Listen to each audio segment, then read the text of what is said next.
आजिर ये क्लास रे मु समस्त द्वितीय वर्षर गुरु छात्र छात्री को स्वागत जनाऊँगी। तो आज आम मध्ययुग विषय किसी पढ़ा। तो मध्ययुग रे केतोटी वंश शासन करथिले। दास, खिलिजी, तुगलक, सयद और लोदी वंश। दास वंशर राजत्व थिला 1206 रु 1290 ख्रीष्टाब्द पर्यंत। खिलिजी वंशर थिला 1290 रु 1220 ख्रीष्टाब्द पर्यंत एवं तुगलक वंशर थिला 1220 रु 1414 पर्यंत। सयद वंशर थिला 1414 रु 1451 पर्यंत एवं लोदी वंश थिला 1451 रु 1526 ख्रीष्टाब्द पर्यंत थिला। तो ସେହି ବଂଶଧରର ଶାସକମାନଙ୍କ ବିଷୟରେ କିଛି ଆମେ ଜାଣିନେବା।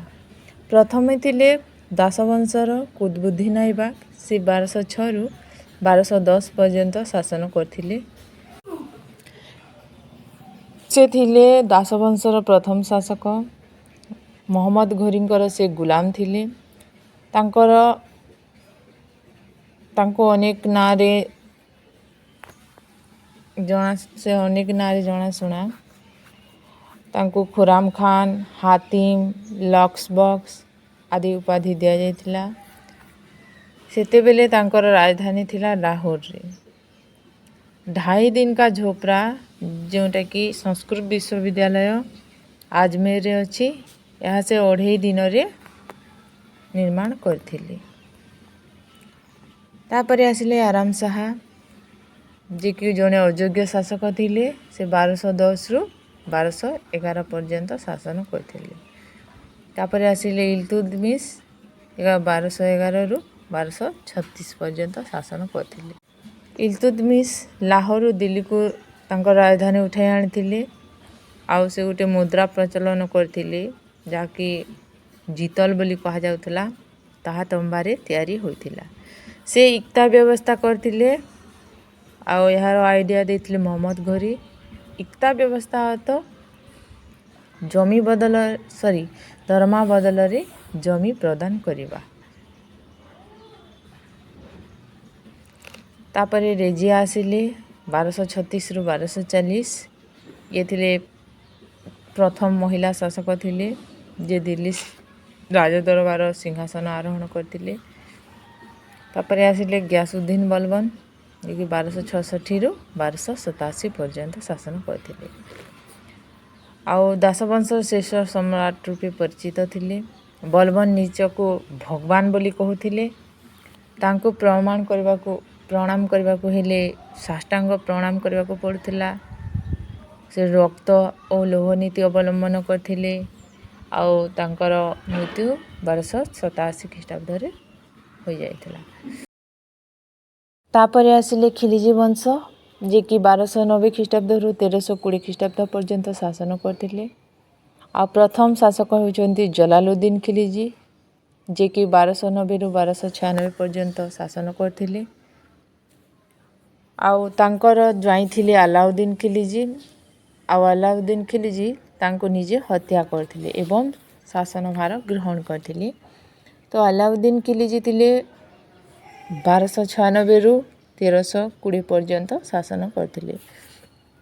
ଆଲାଇ ମିନାର ତିଆରି କରିଥିଲେ। ତାଙ୍କର ପିଲାଦିନର ନାମ ଥିଲା ଜୁନା ମହମ୍ମଦ ଖିଲିଜି ଥିଲା। ଆଉ ତାଙ୍କର ନାମ ଦ୍ୱିତୀୟ ଆଲେକଜାଣ୍ଡାର ବୋଲି ସେ ରଖିଥିଲେ। ଆଲାଇ ଦରବାର ନିର୍ମାଣ କରିଥିଲେ। ସେ ନିଜକୁ ଧର୍ମରୁ ମୁକ୍ତ ରଖିଥିଲେ।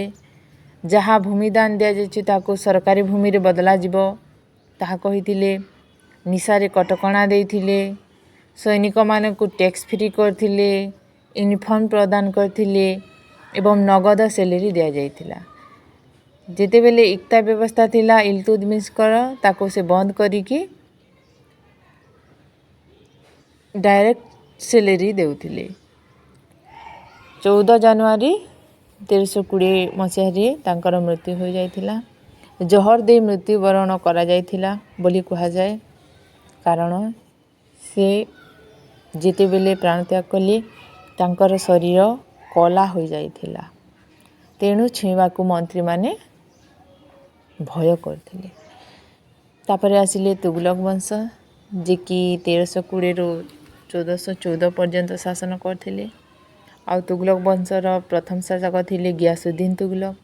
ତାଙ୍କର ମୃତ୍ୟୁ ପରେ ଆସିଲେ ମହମ୍ମଦ ବିନ୍ ତୁଗଲକ, 1325ରୁ 1351 ପର୍ଯ୍ୟନ୍ତ ଶାସନ କରିଥିଲେ। ଆଉ ମହମ୍ମଦ ବିନ୍ ତୁଗଲକ ତାଙ୍କର ରାଜଧାନୀ ଦିଲ୍ଲୀରୁ ଦେବଗିରିକୁ ବା ଔରଙ୍ଗାବାଦକୁ ନେଇଯାଇଥିଲେ। 1 ବର୍ଷ ପରେ ପୁଣି ରାଜଧାନୀ ଦିଲ୍ଲୀକୁ ଉଠାଇ ଆଣିଥିଲେ। ତାଙ୍କ ସମୟରେ ଚୀନର ପରିବ୍ରାଜକ ଆସିଥିଲେ ଇବାନ ବତୁତା। ଆଉ ଲୋକମାନଙ୍କୁ ସେ ତମ୍ବା ପିତ୍ତଲ ଦେଇ ରୂପା ଟଙ୍କା ନେବା ପାଇଁ କହୁଥିଲେ। ତାଙ୍କୁ ପାଗଳ ରାଜା ମଧ୍ୟ କୁହାଯାଉଥିଲା। ତାପରେ ଆସିଲେ ମହମ୍ମଦ ବିନ୍ଙ୍କର ପୁତୁରା ଆସିଲେ, ଯିଏକି ଫିରୋଜ ଶାହ ତୁଗଲକ 1351ରୁ 1388 ପର୍ଯ୍ୟନ୍ତ ଶାସନ କରିଥିଲେ। ସେ ଜଣେ ଉତ୍ତମ ରାଜା ଥିଲେ। ଆଉ ସେ ଅନେକ କେନାଲ ଖୋଲାଇଥିଲେ, ଅନେକ ସହର ନିର୍ମାଣ କରିଥିଲେ, ଫିରୋଜପୁର, ଫିରୋଜାବାଦ, ଜୌନପୁର ଆଦି। ସେ ଯୁଦ୍ଧ କରିବାକୁ ପସନ୍ଦ କରୁନଥିଲେ। 1414ରେ ତୁଗଲକ ବଂଶର ସମାପ୍ତ ଘଟିଥିଲା। ତାପରେ ଆସିଲା ସୟଦ ବଂଶ, 1414ରୁ ଆରମ୍ଭ ହେଲା। ଏହାର ପ୍ରତିଷ୍ଠାତା ଥିଲେ ଖିଲିଜି ଖାଁ, ଆଉ ଶେଷ ରାଜା ଥିଲେ ଆଲାମ ଶାହ। ଏହା ବେଶୀ ଦିନ ପର୍ଯ୍ୟନ୍ତ ତିଷ୍ଠି ପାରିନଥିଲା। ତାପରେ ଆସିଲା ଲୋଦୀ ବଂଶ, 1451ରୁ 1526 ଖ୍ରୀଷ୍ଟାବ୍ଦ ପର୍ଯ୍ୟନ୍ତ। 1451ରେ ବାହାଲାଲ ଲୋଦୀ ସିଂହାସନ ଆରୋହଣ କରିଥିଲେ। ବାହାଲାଲ ଲୋଦୀ ପରେ ଆସିଲେ ସିକନ୍ଦର ଲୋଦୀ, ଯିଏ ଦିଲ୍ଲୀ ସିଂହାସନ ଆରୋହଣ କରିଥିଲେ। ସେ ଆଗ୍ରାର ଦୁର୍ଗ ନିର୍ମାଣ କରିଥିଲେ। ତାପରେ ସିକନ୍ଦର ଲୋଦୀଙ୍କ ପରେ ଆସିଲେ ଇବ୍ରାହିମ ଲୋଦୀ। 1512ରେ ସେ ଦିଲ୍ଲୀ ସିଂହାସନ ଆରୋହଣ କରିଥିଲେ। 1526ରେ ପାନିପତ ଯୁଦ୍ଧ ବାବର ଆଉ ଇବ୍ରାହିମ ଲୋଦୀଙ୍କ ମଧ୍ୟରେ ହୋଇଥିଲା। ଏଥିରେ ବାବର ଜୟଲାଭ କରି ମୋଗଲ ସାମ୍ରାଜ୍ୟ ବିସ୍ତାର କରିଥିଲେ।